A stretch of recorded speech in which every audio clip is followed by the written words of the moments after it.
নমস্কাৰ, মই ভাস্কৰ জ্যোতিবাই আপোনালোক সকলোকে সমষ্টিৰ খবৰলৈ স্বাগতম জনাইছোঁ। সমষ্টিৰ খবৰত আমি আলোচনা কৰিব বিচাৰিছোঁ ভবানীপুৰ সৰভোগ সমষ্টিৰ কথা। ভবানীপুৰ সৰভোগ সমষ্টি পুনৰ নিৰ্ধাৰণৰ নতুনকৈ গঠন হ'ল। পূৰ্বৰ ভবানীপুৰ সমষ্টিৰ একাংশক লৈ পূৰ্বৰ সৰভোগ সমষ্টিৰ একাংশক লৈ নতুনকৈ গঠন হ'ল ভবানীপুৰ সৰভোগ সমষ্টি। ভবানীপুৰ সৰভোগ সমষ্টিৰ নিৰ্বাচনী প্ৰেক্ষাপট যথেষ্ট আকৰ্ষণীয়। ভবানীপুৰ সৰভোগ সমষ্টিৰ ৰাজনীতি বিশেষ বৈশিষ্ট্যপূৰ্ণ। ভবানীপুৰ সৰভোগ সমষ্টিত ৰাষ্ট্ৰীয়তাবাদী ৰাজনীতি, বিজেপিৰ হিন্দুত্ববাদী ৰাজনীতি, বাওঁপন্থী ৰাজনীতি, ধৰ্মনিৰপেক্ষ গণতান্ত্ৰিক ৰাজনীতি, অৰ্থাৎ বিজেপিৰ হিন্দুত্ববাদী ৰাষ্ট্ৰীয়তাবাদী ৰাজনীতি, বাওঁপন্থী ধৰ্মনিৰপেক্ষ গণতান্ত্ৰিক ৰাজনীতি, মূলতঃ দুটা সুমেৰু কুমেৰু দিশৰ ৰাজনীতি হ'ব ভবানীপুৰ সৰভোগত। ভবানীপুৰ সৰভোগৰ নিৰ্বাচনী ৰাজনীতি বিজেপি ৰাজনীতি, বাওঁপন্থী ৰাজনীতি হোৱাৰ কাৰণে ৰাজ্যৰ সমষ্টিসমূহৰ ভিতৰত অন্যতম এক আকৰ্ষণীয় সমষ্টি হৈ পৰিছে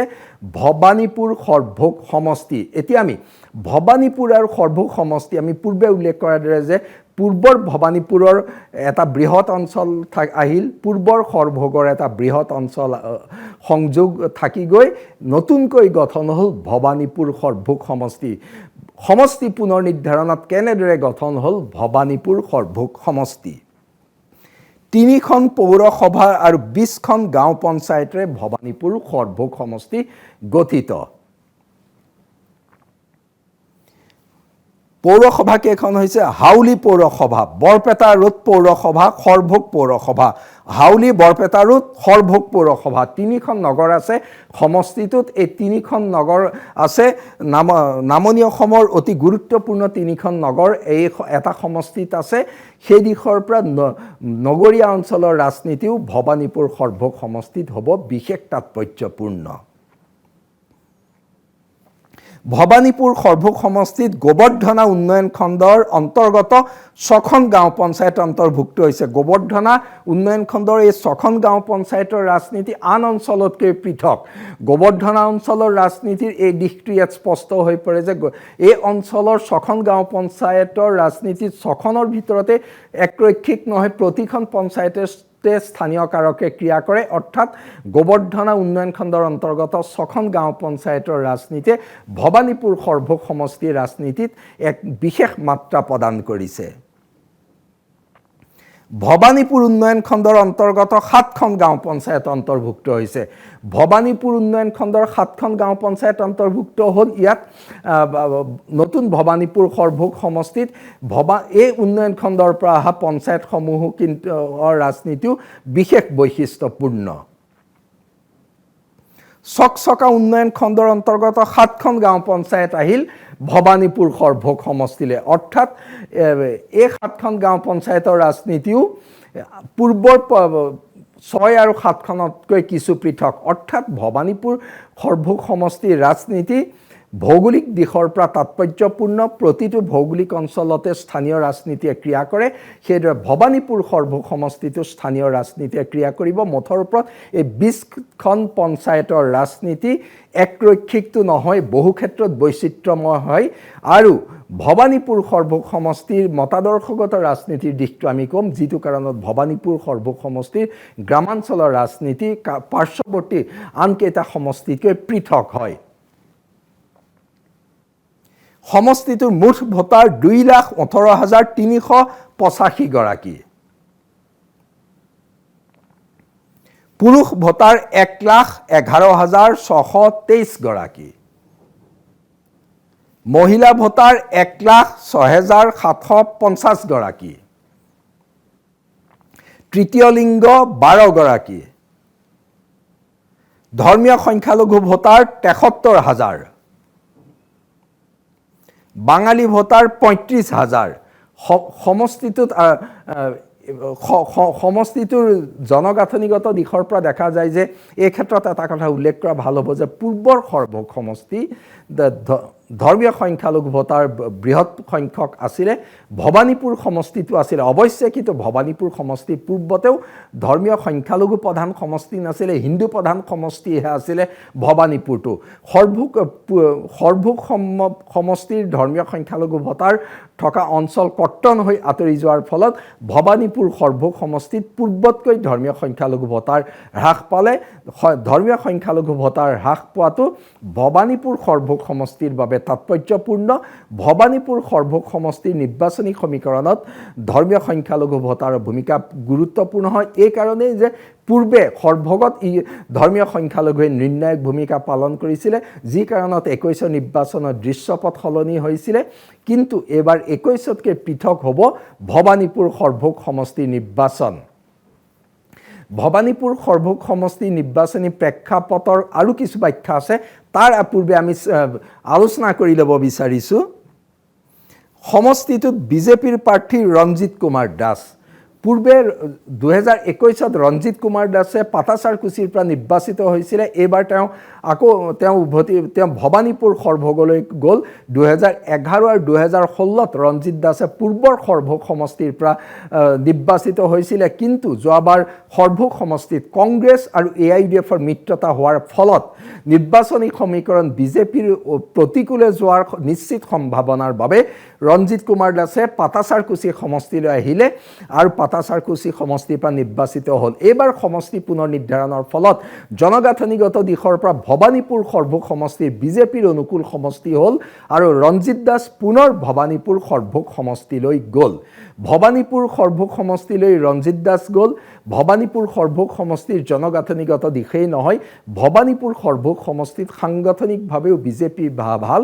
আৰু ৰঞ্জিত দাসৰ যেহেতু পুৰণা সৰভোগ সমষ্টিৰ বৃহৎ অংশ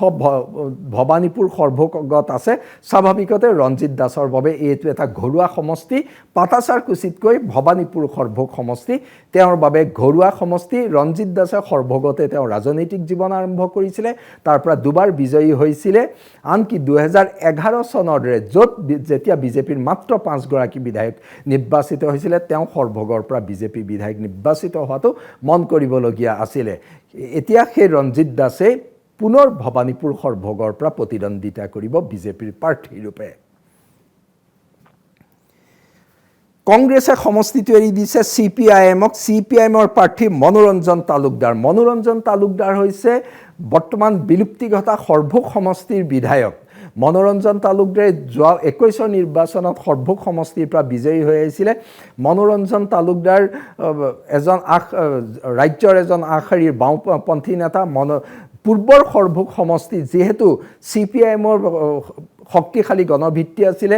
হেমেন দাস 4বাৰ বিধায়ক নিৰ্বাচিত হৈছিলে উদ্ধৱ বৰ্মন এবাৰ বিধায়ক নিৰ্বাচিত হৈছিলে মনোৰঞ্জন তালুকদাৰ পূৰ্বৰ সৰভোগ সমষ্টিৰ পৰা 21 নিৰ্বাচিত হৈ আহিছিলে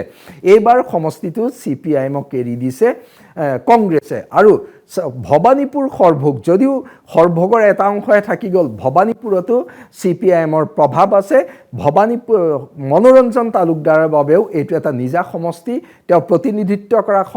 সমষ্টিৰ লগত এটা অঞ্চল সংযোগ হ'ল মাত্ৰ মনোৰঞ্জন তালুকদাৰ CPIMৰ বাবে এই সমষ্টিটো এটা ভাল সমষ্টি অৰ্থাৎ মনোৰঞ্জন তালুকদাৰ CPIMৰ প্ৰাৰ্থী ৰঞ্জিত দাস বিজেপিৰ প্ৰাৰ্থী তাৰ ৰাজনীতিত এই যি দুটা দিশ আমি উল্লেখ কৰি আহিছিলোঁ বিজেপি বাওঁপন্থী ৰাজনীতি এইবাৰ বাওঁপন্থী ৰাজনীতি বিজেপিৰ সোঁপন্থী ৰাজনীতিৰ মাজত হ'ব প্ৰতিদ্বন্দ্বিতা ভবানীপুৰ সৰভোগত ভবানীপুৰ সৰভোগৰ নিৰ্বাচনী ইছ্যুত প্ৰসংগত এইটো আহি পৰে যে যেহেতু দুটা সমষ্টিৰ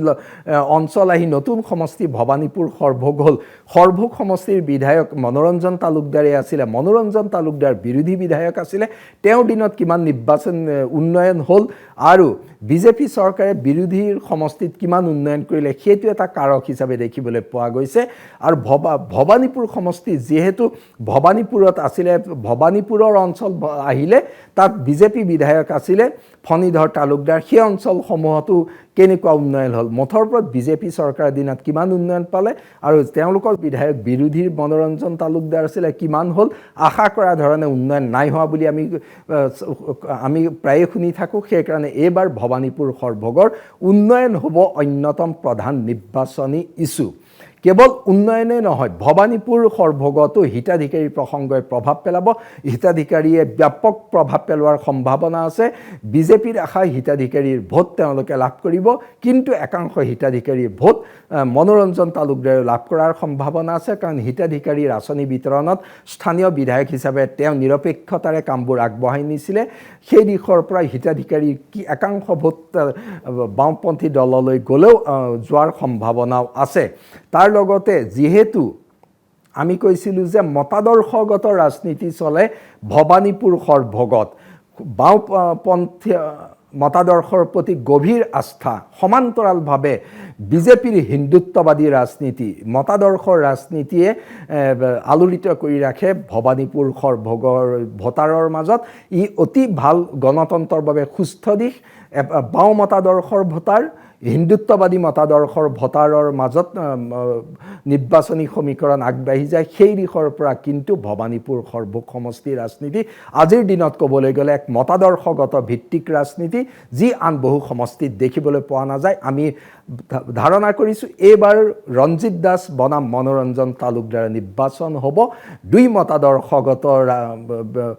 ৰাজনীতিৰ যুঁজ দুটা মতাদৰ্শগত ৰাজনীতিৰ যুঁজে নিৰ্ণয় কৰিব কোনজন প্ৰাৰ্থীক তেওঁলোকে বিধায়ক হিচাপে নিৰ্বাচিত কৰে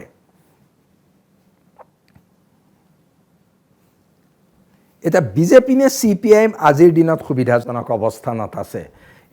যে আমি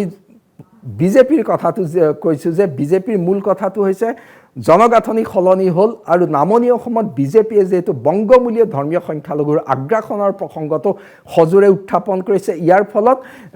এই অঞ্চলসমূহত বিজেপিয়ে তেওঁলোকৰ ভোট লাভ কৰিব বুলি আশা কৰিছে হিন্দু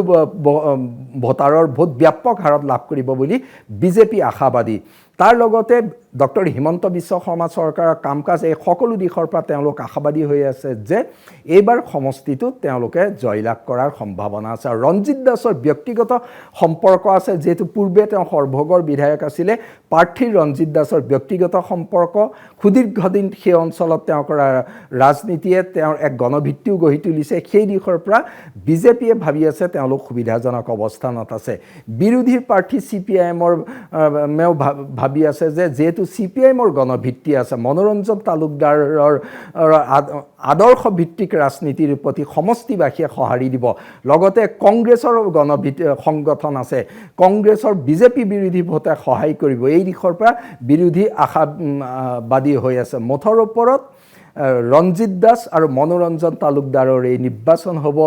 আকৰ্ষণীয় নিৰ্বাচন দুইজন প্ৰাৰ্থীয়ে আশাবাদী হৈ আছে সমষ্টিটোৰ নিৰ্বাচনী সমীকৰণ কোন দিশে চাই লক্ষণীয় হ'ব কিন্তু বিজেপি শক্তিশালী অৱস্থানত থাকি যুঁজ আৰম্ভ কৰিছে মনোৰঞ্জন তালুকদাৰ বিৰোধী ঐক্যৰ প্ৰাৰ্থী হিচাপে শক্তিশালী প্ৰতিদ্বন্দ্বিতা আগবঢ়াবলৈ সাজু হৈছে মুঠৰ ওপৰত আজিৰ দিনটোত ভবানীপুৰ সৰভোগ সমষ্টিত আকৰ্ষণীয় নিৰ্বাচনী প্ৰতিদ্বন্দ্বিতা হোৱা নিশ্চিত হৈ পৰিছে